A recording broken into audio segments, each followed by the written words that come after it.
Zaidi ya mahafali 15 kutoka Wavima CBO walihitimu mafunzo mbalimbali ya ujuzi katika hafla iliyofanyika katika uwanja wa Harare Shanzu. Miongoni mwa ujuzi waliopata ni matumizi ya kompyuta na stadi nyingine zinazolenga kuwawezesha kujitegemea kiuchumi.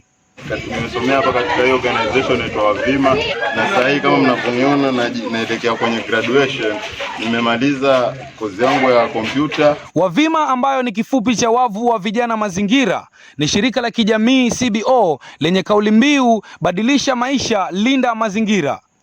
Kupata ule mtoto mmoja mwenye atainua the rest of the family, right? So just allow me, Kitty.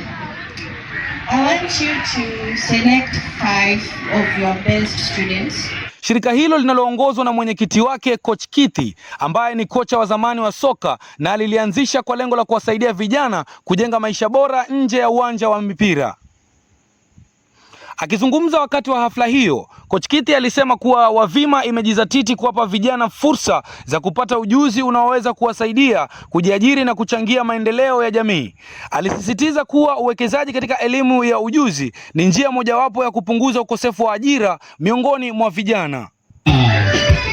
Hapo nyuma nakuona.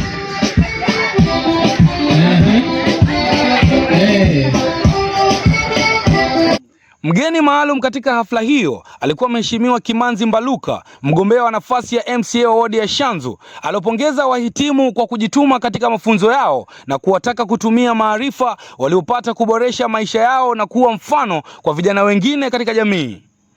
Katika kilele cha hafla hiyo, Mheshimiwa Kimanzi Mbaluka alikabidhi vyeti vya kuhitimu kwa wahitimu wote. Viongozi wa Wavima walieleza kuwa wataendelea kuandaa mafunzo zaidi kwa vijana ili kuwawezesha kupata ujuzi unaohitajika katika soko la ajira na kuchangia maendeleo endelevu ya jamii. Nikiripotia runinga ya Shanzu, jina langu ni Davis John Kahindi. Wavima, linda mazingira.